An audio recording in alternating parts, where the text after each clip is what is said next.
Hey, this is Fred Ottman, Tugboat Typhoon, the Shockmaster, the B-A-double-D, Big Steel Man. And the card is subject to change. Watch it. Welcome back to the show! Welcome back to the show!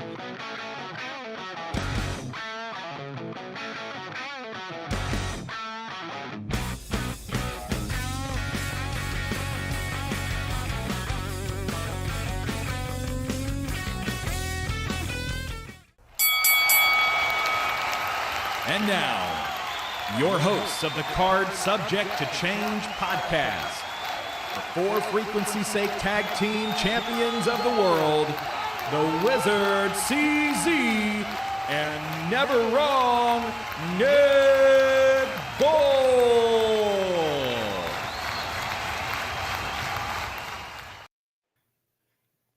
Hello, everyone. Welcome back to another exciting edition of the Card Subject to Change podcast, the podcast by the fan for the fan. Of course, I am your host, Never Wrong, Nick Bull.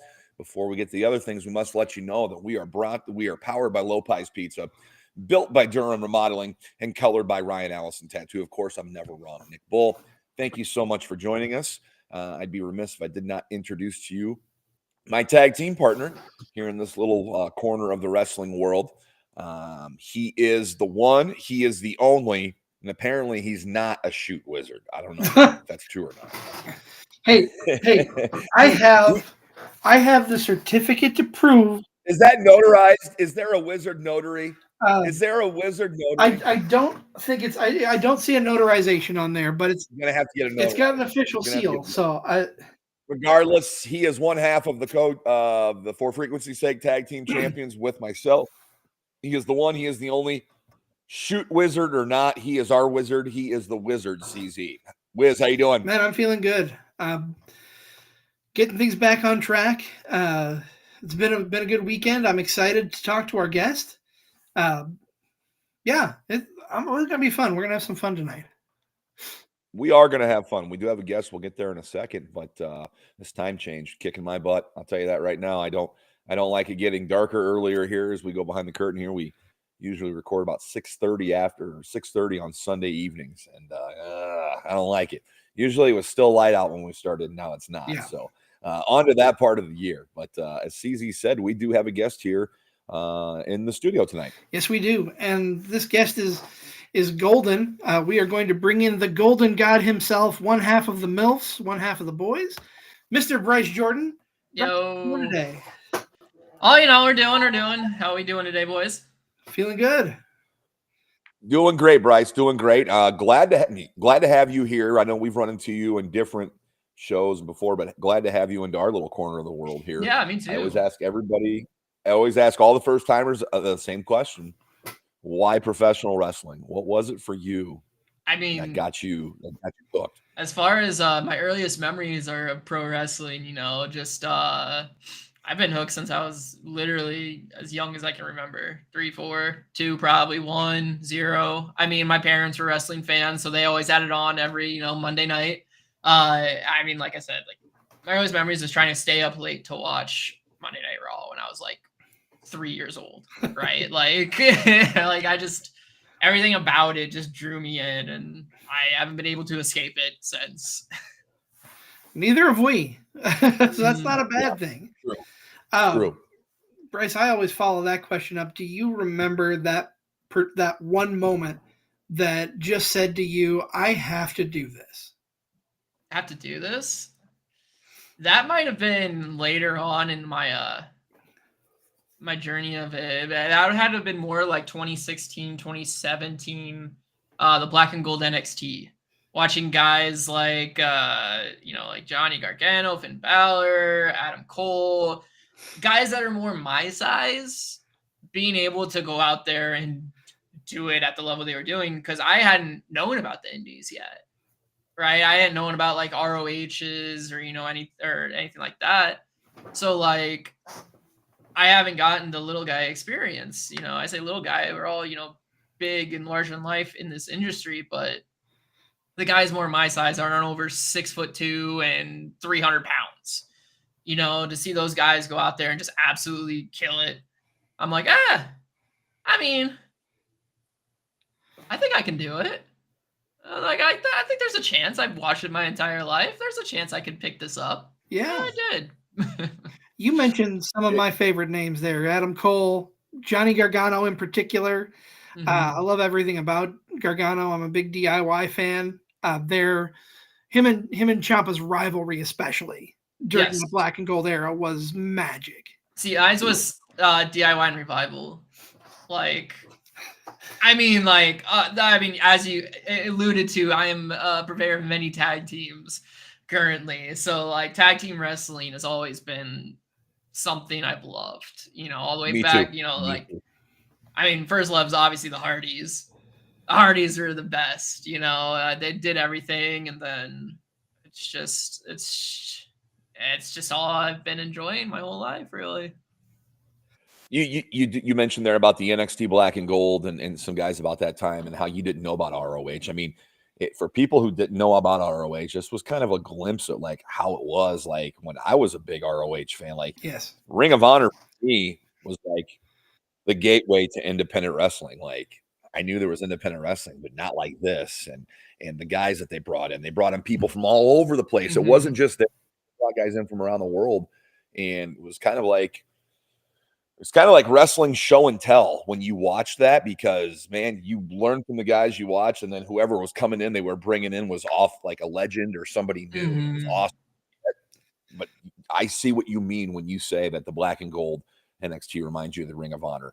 And when you talk about these guys your size, that's got to be, growing up, the guys your size were getting the crap kicked out of them. Yeah. And we've always been force fed big dudes just throwing around big other dudes. But the guys my size I could see on TV were like Spike Dudley, and he'd get thrown into the front row every time and get absolutely destroyed.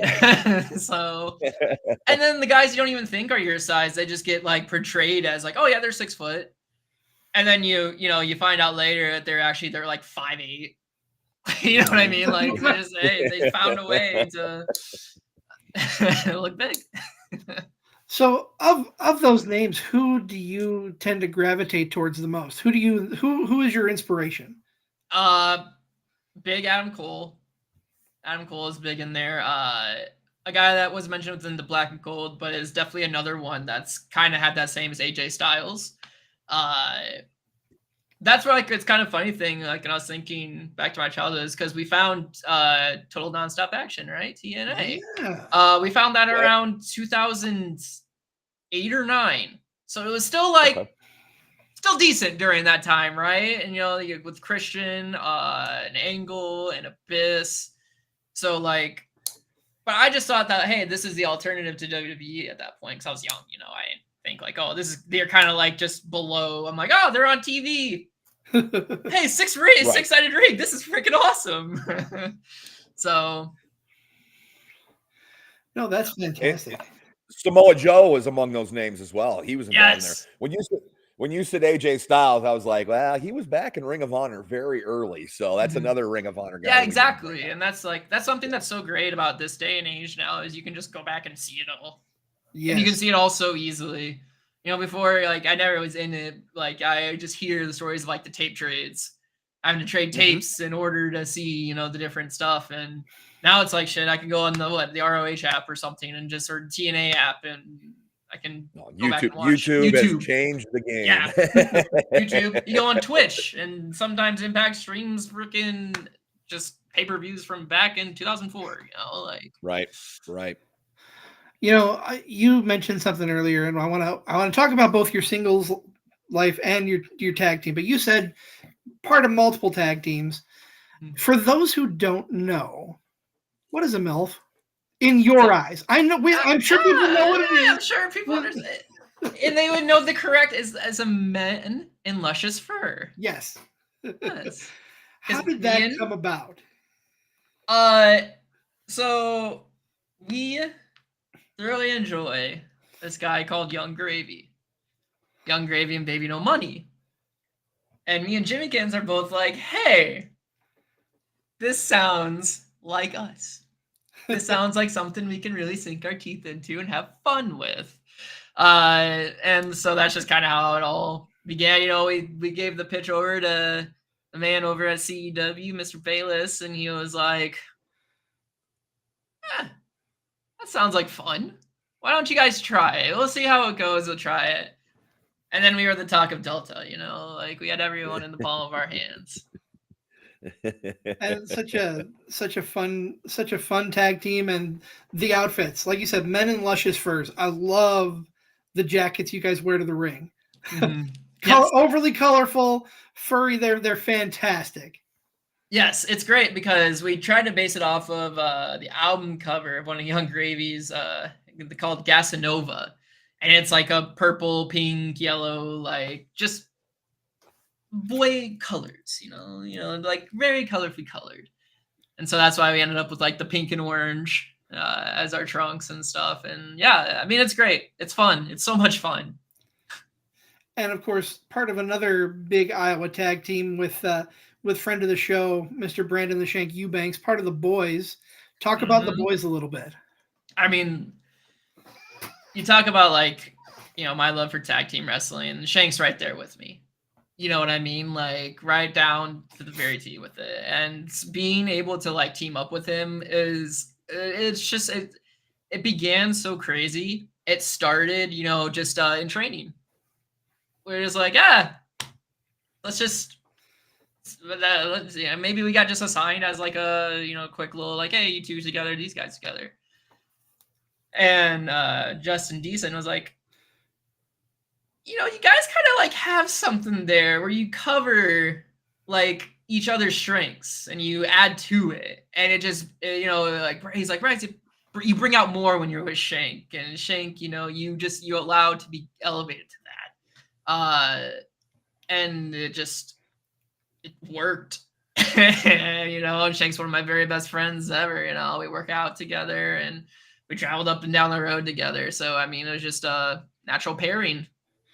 We say on this show quite often, we haven't in a while, but styles make fights. Styles also make good tag teams. You have a mix of styles. He's the high flyer, and I'm the brawler. And you're the ground and pound guy. Yeah, exactly. He's the high flyer. He does the springboards, the 450s, and I like to punch people. Oh, that's fantastic. I just think that's great. Like something formed out of just by happenstance, just by chance that you guys just got paired together and boom, it worked. Yeah, it just worked. And that, I mean, so many times in this wrestling world, like people, it doesn't work. Like, but your guys' chemistry picked up, and that's great. I love seeing you guys interact and perform. And now we've had both of you guys now on the show. Of course, Shank's come in here before. Oh, yeah. And Shank is Shank. We know that, but we love Shank. Oh yeah, so. He's the best. He's the best. Let's talk about tag team wrestling for a little bit, because we don't get too many people in here that really like tag team wrestling and have brought it up as much as you have so far. I'm a big fan of it. Like, I think like it used to be kind of like the sideshow. Now it's getting kind of brought back to where it needs to be. I think it needs to be featured more, but. You said the Hardys. What are some of the matches you like to go back and watch, or some of the the more memorable things you remember, like or from tag team wrestling, watching it, being a fan of it, and then imploring that into Bryce Jordyn now? Right. I would say like my one that I could just go back watch every single time is a 2 out of 3 falls between American Alpha and the Revival. Oh my god! I mean, yeah, that match is just so good. I don't know what to tell you. Like, it hits everything. Like, everything. Obviously, when DIY first wins the titles, that's another one where just, hey, look at who's in the Revival, man. I mean, I forgot to mention those guys. You're preaching the choir. You're preaching the choir, man. Awesome. I know it, man.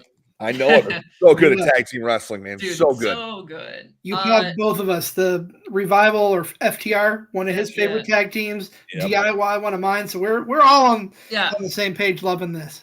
And then of course I love the the big multi like car crash matches. The TLC.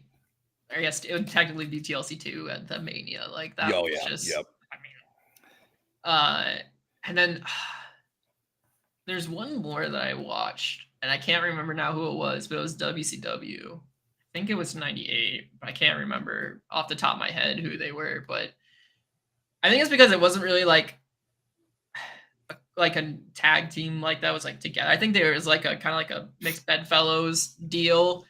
I'm sure Flair was a part of it, and someone else was, and I'm sure Flair turned on him in the end. But everything else that happened was pretty great. So, I'm a fan of what I call uniform tag teams, and that, you know, that's what I mean. Like FTR, similar size guys, they wear the same kind of gear. DIY, same thing. The Rockers did the same thing. Hardy's kind of did the same thing. And then there's like the thrown together tag teams that I don't care about. Like they're together for no reason. And then there's the tag teams that are like the once in a lifetime pairings that actually take off, like a Booker T and Goldust. Like you're never going to think of those two guys as one of them. And that stuff was great. Like when you get, you know, styles make fights. When you get opposites and characters, it makes even for greatness too, you know. Right. And I think it's harder to do in tag team wrestling, and those guys did it. Yeah. That's where we really liked the idea when we were first starting. That's why we kind of came out with like the NWO inspired gear for the boys. Because originally we were like Michaels and Diesel. And like, kind of the two dudes with attitude. Two dudes with attitudes. But they never really had like gear together, you know. They were just it was still just Michaels and Diesel. But they're like, it's Scott Hall and Kevin Nash. I mean, especially their debut, like coming out with the blood drip and stuff. It's just Yep. I know. It's so good. It is. It's just so good. You brought up TLC number 2, WrestleMania, and you've mentioned the Hardys. I'm going to ask a weird question. If you were in that match, are you Jeff Hardy hanging from the belts, or are you Edge giving him the spear? I think I've already proved that I'm Jeff Hardy hanging from the belts, because at APW, at our TLC match, I was climbing up the ladder, and then Gable Galileo speared me off of the ladder down to the ground. So I think I have the Jeff part covered. Fair, very fair. Is there a singing career we need to know about then? If you got the Jeff part down. Oh yeah, you know, my I gotta think of some weird named band, Y for Ensign, question mark upside down. Have you ever listened to any of his stuff when he's like his songs are singing? Come on, Prox YJet is like one of the greatest bands of all time, man. Like, come on. Listen, no, but I do love the obviously it's like TNA, the darkness to the top. Like That's great. And the whole broken thing with Matt doing the delete. I mean, we can go on and on about those guys, but there you go. The Hardy Boys, they're definitely one of the all-time tag teams in any form of wrestling. Yeah. We're talking here with Bryce Jordyn, Card Subject to Change podcast by the fan, of course. We are powered by Lopez Pizza, built by Durham Remodeling, and colored by Ryan Allison Tattoo. When we got you booked, Bryce, I'm like, the Golden God. I gotta ask the Golden God, how does one become golden? You know, it just comes with the territory of everything. You know, it comes with being the man. You know, because it's great. Because first starting out, you know, you always what's gonna stick. You know, and I think someone in practice they called me the Golden Boy because I was always smiling and I was just always trying to have a good time. Like, the Golden Boy over there. Okay, that works.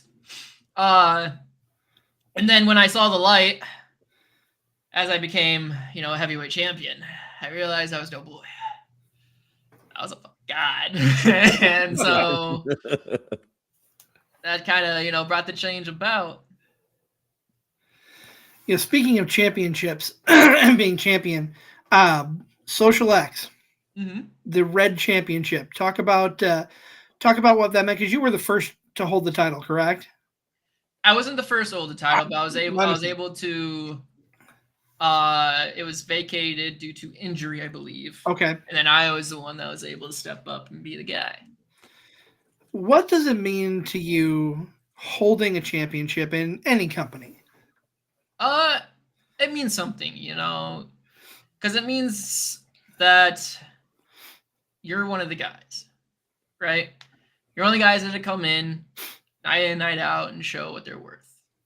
And I think that's important, in this business, to be able to go in and try to deliver every single time, and I'm not going out there, not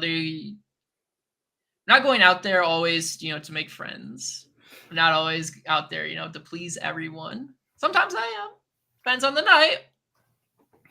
But being able to be a champion and just show everyone that what I've worked on these now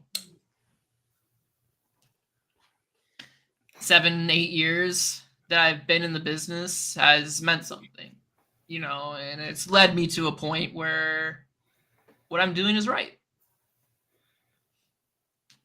Yeah. No, I love that. That's a great answer. And, it just shows your hard work paying off for sure. Yeah. It's paying off real great right now. Well, let's talk about right now, because you're kind of on a little, I guess, a little sabbatical. A little sabbatical. We're thinking along the same lines you can see there. Let's talk about, was that a specific thing that happened, or was that just wear and tear that built up and something that had to be done? Can you take us through that? There was a specific incident, but then it came down to wear and tear. Okay. So when I was beginning training, I started getting to lifting, to, beef up, because I was 150 pounds and, right. I needed some muscle on me. All right. And so I was lifting and I was doing some incline dumbbell flies, and I never warmed up, and I was just doing way too much weight for where I was at that time. I think I was trying to do like 45s, and it's like, what the fuck are you thinking at all? Like, there's no way. And I went down on the down, and all of a sudden it went, and I was like, ow, that hurts. And I tried to lift my arm, and I'm like, I can't lift my arm. This sucks. I'm going to go home. Obviously, I didn't want to go to the doctor, because doctors, as we know, are expensive. Right. So I was like, I'll let it heal. Right. I think I didn't go for the gym for like another month, and I went back, and I could move it again. There was times where I couldn't, and it hurt, but so on and so forth. And now it's been 5-6 years since the date of that. And I just think wear and tear of lifting and doing what I do just kind of led to finally a breaking point, to where it was always sore. It hurt to lift no matter what lift it was. Even squatting hurt, just having the barbell on my back. Like, it came to a point where it needed to be done. I wonder if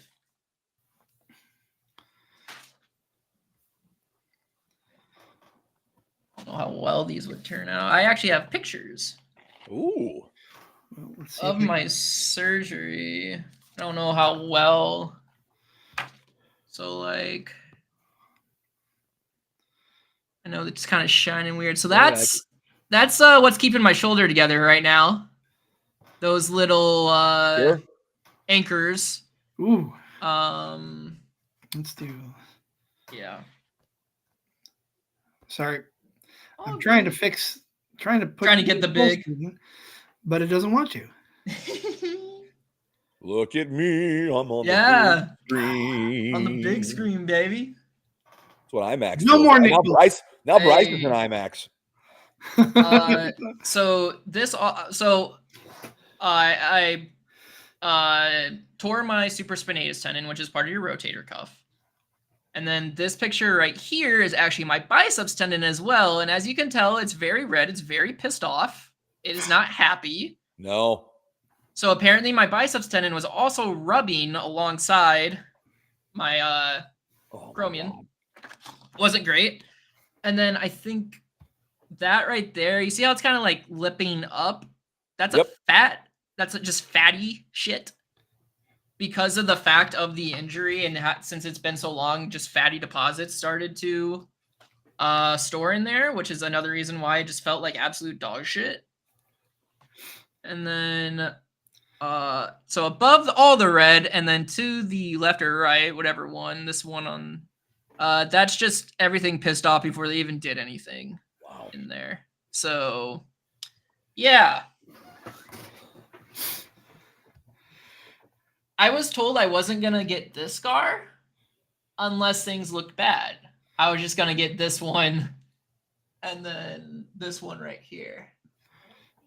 And I also didn't know until I took off the dressing. Like, they wrapped me up huge to make sure, didn't can bleed out or anything. And I saw it and I was like, fuck. It's worse than it was supposed to be. Oh, I can't even imagine. I'm a pansy. I couldn't go through that. Especially like the first week, the first 2-3 weeks. I mean, I don't use this lightly when I say it's like a preview of what hell would be. Like, just it hurt all the time. Not only did like this hurt, my armpit really hurt, my shoulder blade really hurt. I couldn't sleep. Like, I couldn't get comfortable at all because I have to sleep in a chair. I can't sleep in a bed. I was just popping hydros all the time. Well, not all the time, as the 3 to 4 hours that they say, one at a time, and it just leaves you in such a messed up state, man. Yep. I felt weird. I felt disgusting during it. It just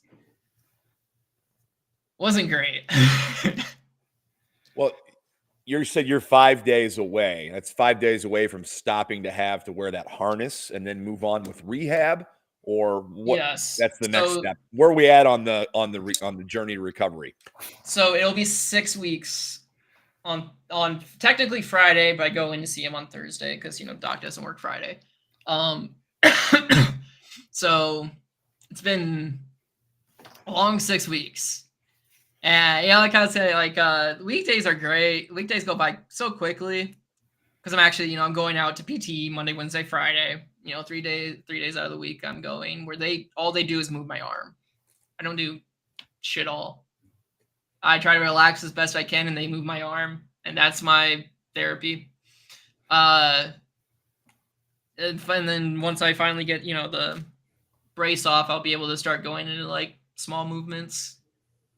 No strengthening really yet, just a little light isometric strengthening where, you don't move, but you're putting force into it. So it's still a long ways to go, but it's getting there all the same.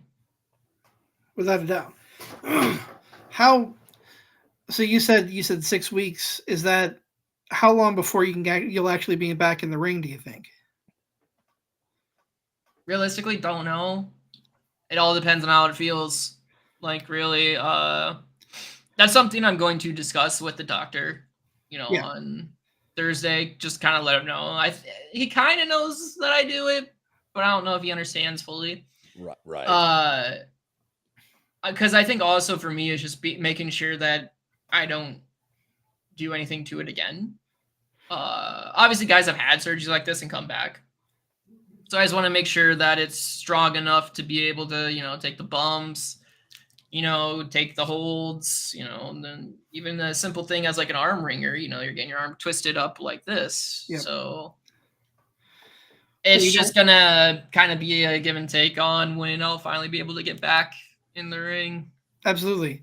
And you definitely don't want to risk damaging it again or even further because, I mean, as excited as I'm sure everybody who enjoys your work is to see you back in the ring, definitely want you to be fully up to 100% before you get into the ropes again. And I'm super anxious for it too. It's been terrible just being laid up at home.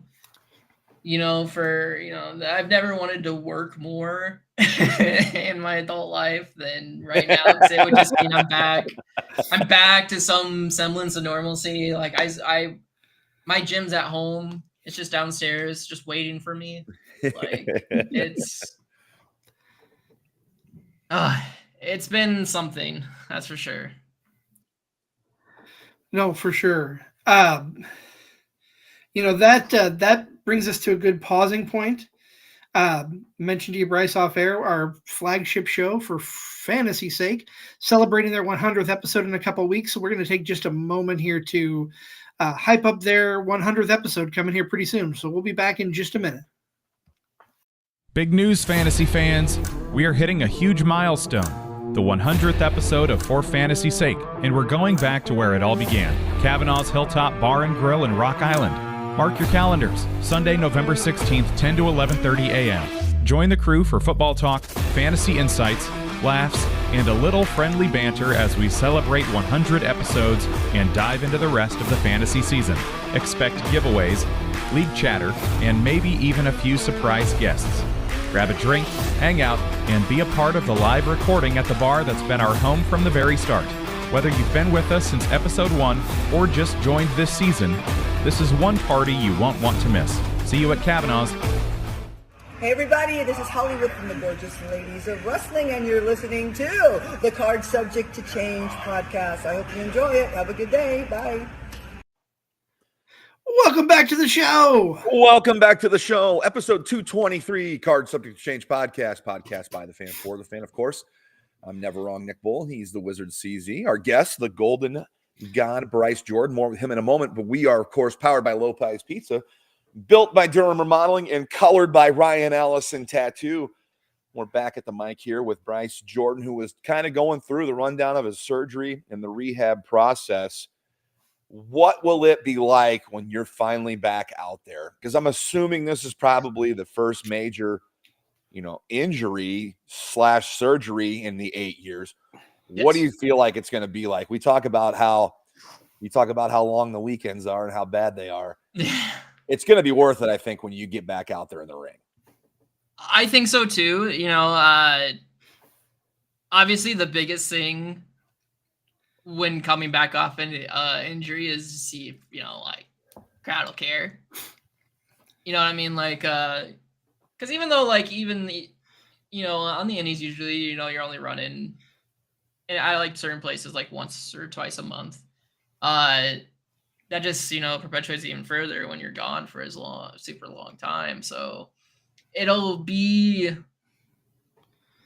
rewarding to be able to finally get back into a ring in front of people.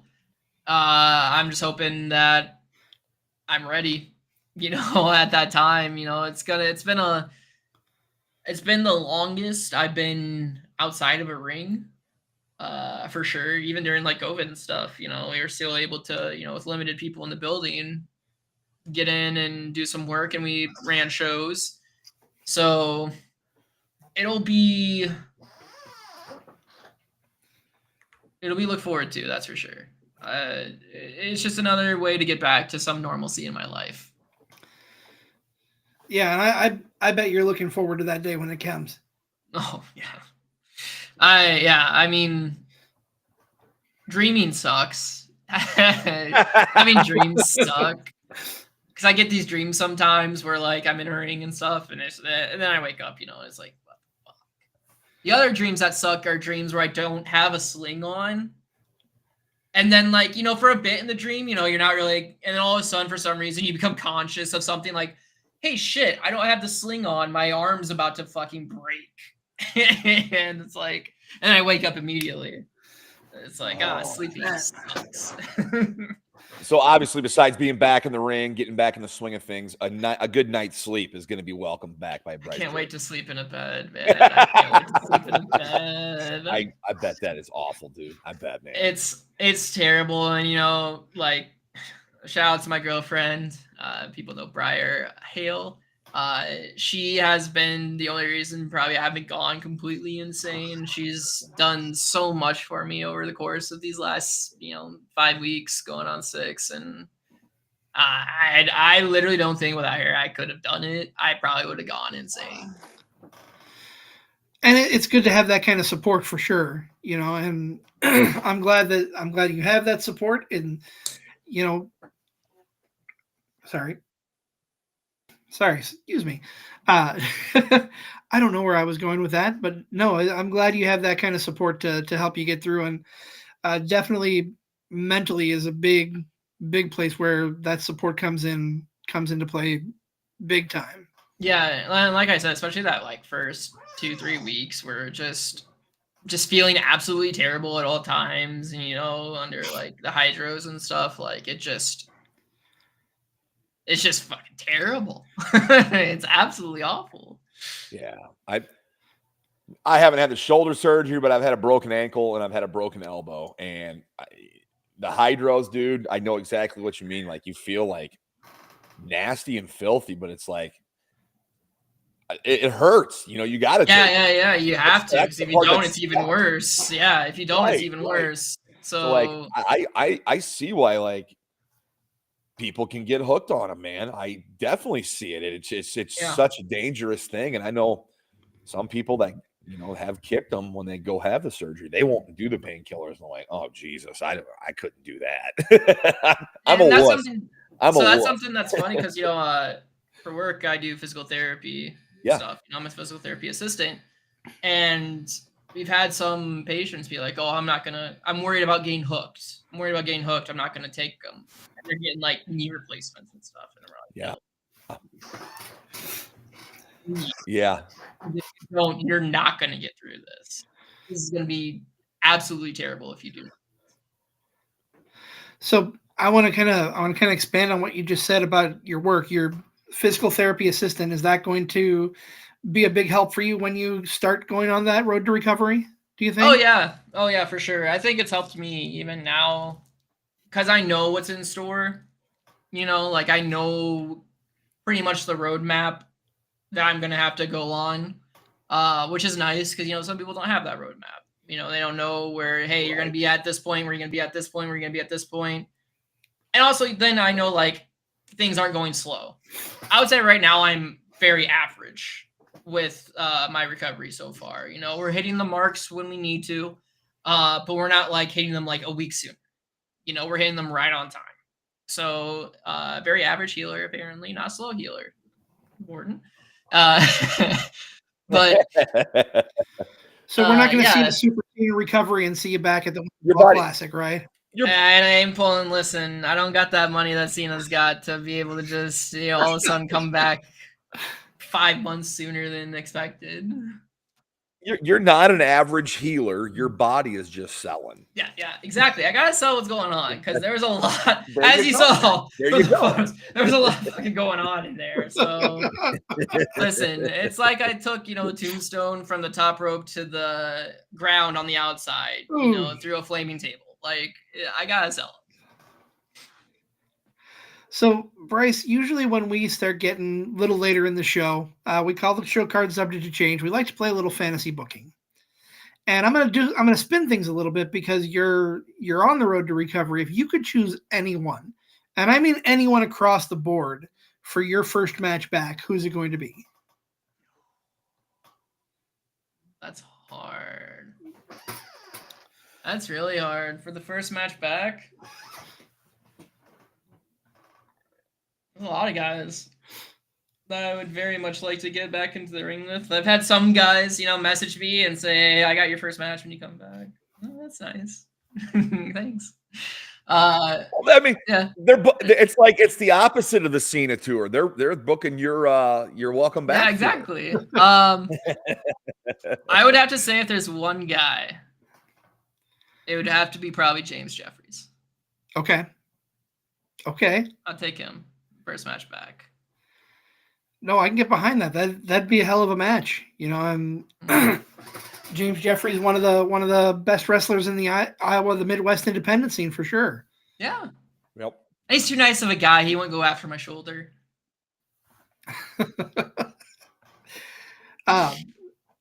What is your dream opponent?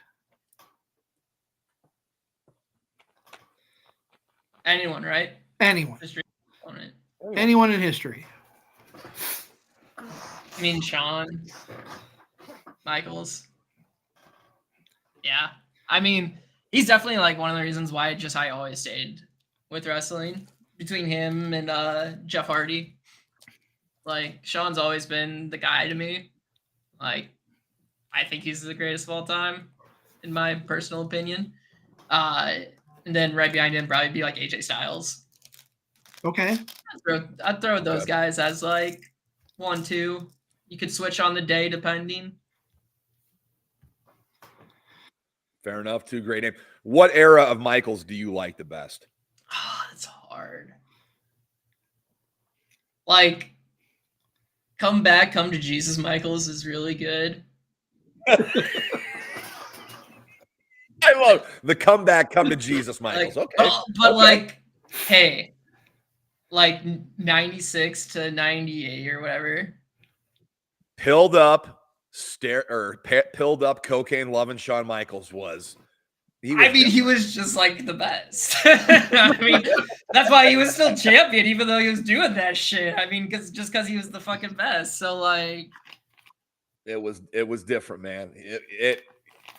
He was on a different level in more ways than one during that time. I couldn't even imagine like being in that state and then still being able to do the shit that he did. Like that just blows my mind that he was able to do that.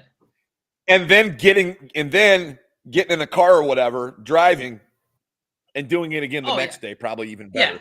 And probably feeling worse. For sure. And feeling just absolutely shitty.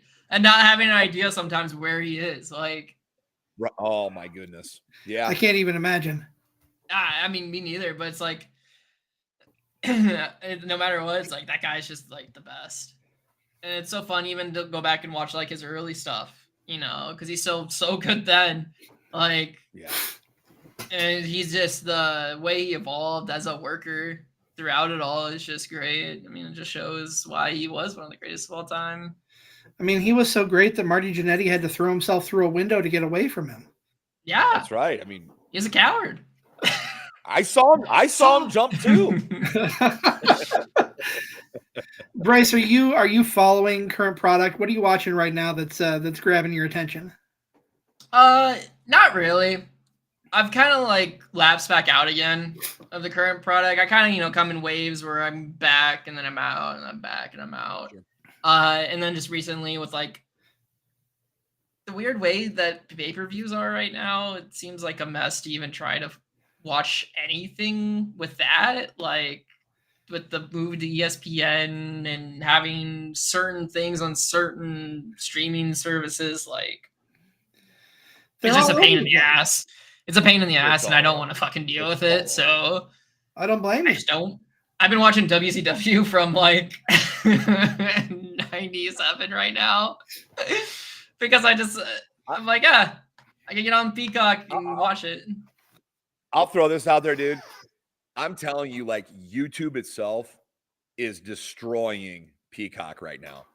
Yeah. They have a WWE, NXT, WCW, TNA, just 24/7 channel on here. Yeah. Playing stuff live constantly. And it's just like, I got one of my monitors out here. I've got the NXT, all NXT TakeOver are playing back to back to back to back. And it's just like, that's what Peacock should have been doing the whole time. Yeah. The network had its day. I don't know if, everybody's kind of waiting to see where all the content goes. Where is that going to go? Because if it goes on YouTube, there's really no need to have Peacock anymore. Right. Yeah. I know. I was just talking about that. I'm not going to keep it for 4 Saturday night main events. I miss the network.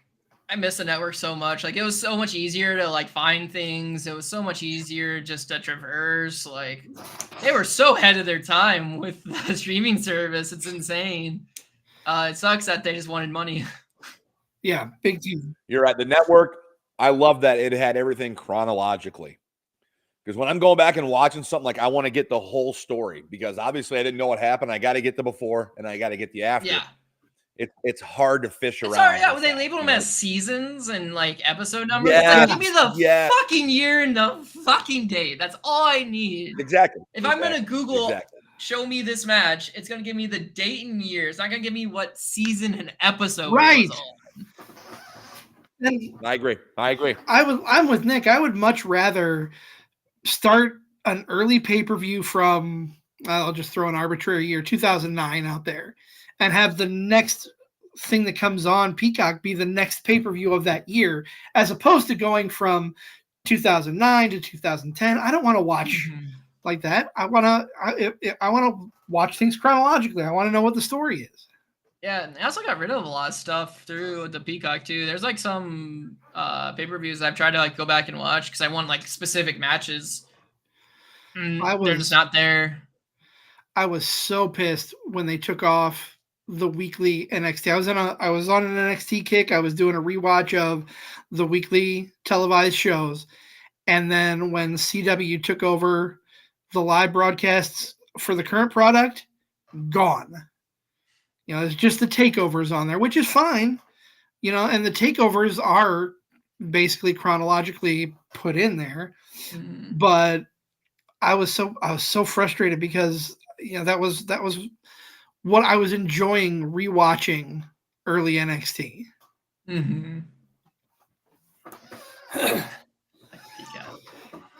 Now, Bryce, we're getting close to we're about 45 minutes in. And I want to give you time before we fully wrap things up, because we try and keep things an hour or less to be respectful of everybody's time. Yeah. Obviously, we can't find you in the ring right now. You're still going through your recovery. But if people want to follow you on socials, if they want to find your matches, where can we find you on social media? Yeah, so obviously I'm on Facebook and Twitter, Bryce Jordyn, Instagram as well, Bryce Jordyn. As far as like matches and stuff, the Apprentice Wrestling Network has a lot of the APW shows. I know Social Experiment Wrestling has their YouTube up, and I got a couple of matches on there as well. So just search up Bryce Jordyn, and most of the time now I actually do pop up. You know, it's kind of funny. Obviously, like, because for a while, if I searched up Bryce Jordyn, it would still pull up like videos from the Bryce Jordyn Arena for Penn State. It spelled the same way. So now you search it up, or maybe it's just because of my search history, and it's able to like pull me up, and I'm like, oh shit, I don't want to watch that.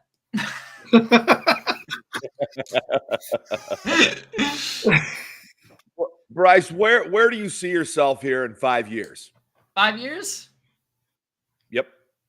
God, I hate these questions. 5 years. Here. Just enjoying life. I think that's just something, that I'm going to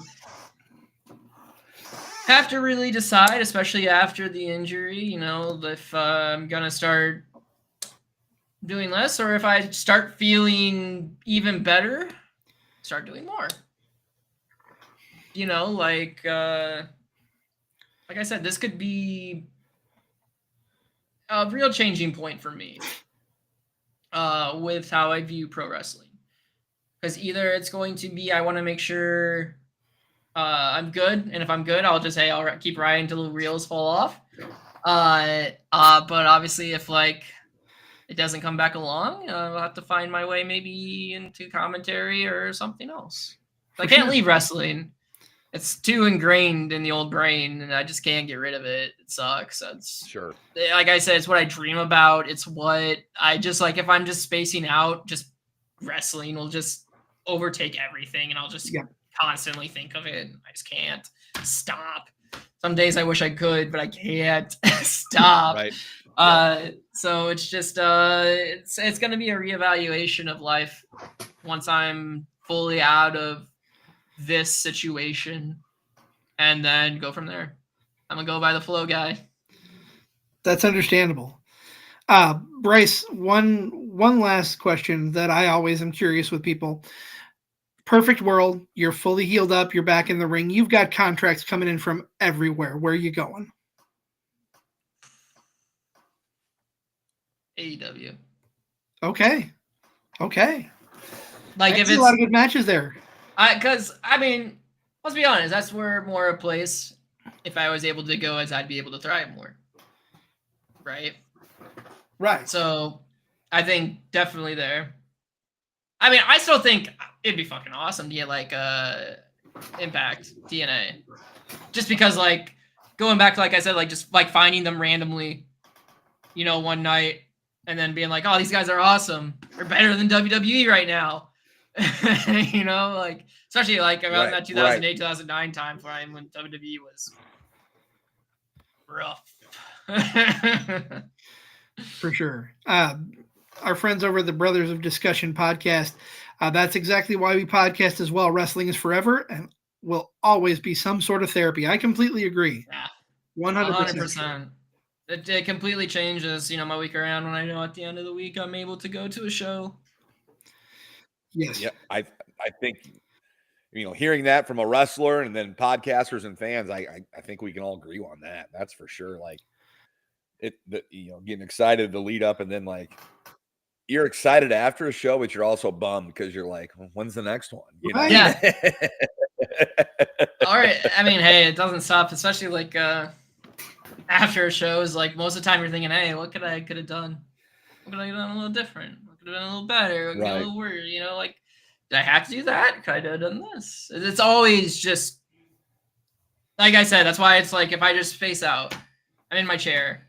My girlfriend yells at me, "What are you thinking about?" Because you know, women love to ask what you're thinking about. Always. And like, what do you think? I'll give you 2 guesses. It's just, And your first one doesn't. yeah, count. your first one doesn't count because you know what it is. Very true. Very true.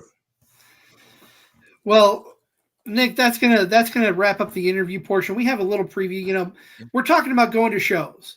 I'm gonna put this out there first. We mentioned it last week. Zach and I will be in Waterloo for APW's Super Slam 4. Is it? It's number 4. Number 4. So that is November 15th. You can catch Zach and I there. Nick may be there. We're still be to be determined, but I'm excited for that. Coming up on Tuesday, we have our 3rd episode of our newest show, Wrestlebacks, where we're watching some must-see matches from the past, and we think this is one of the best matches. Nick had the pick for you. Nick, talk about what we're watching on Tuesday, what we'll be watching Tuesday, or what we'll be talking about Tuesday when we're back on the air with Joe the Show Winkle. We are going to talk about on Thursday this classic from Ring of Honor in 2005, October 2005, I believe. Samoa Joe against Kenta Kobayashi.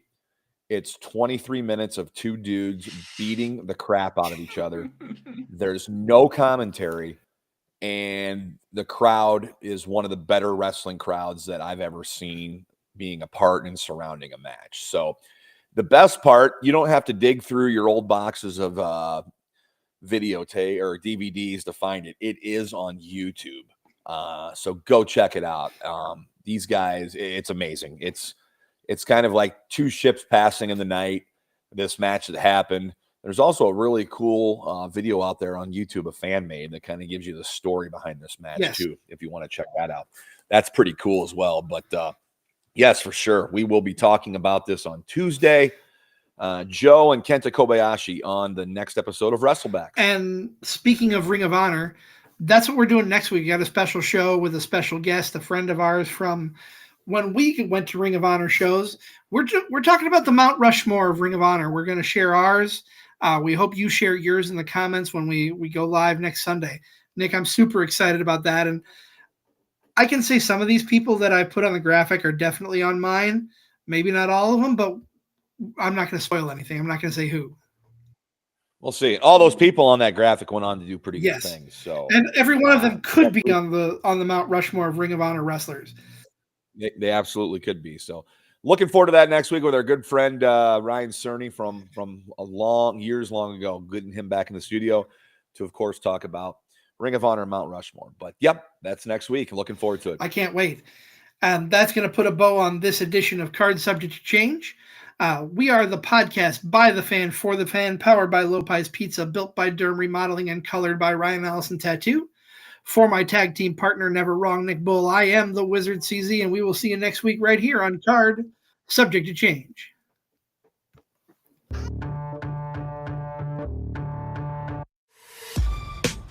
This has been a For Frequency's Sake Podcast Network production.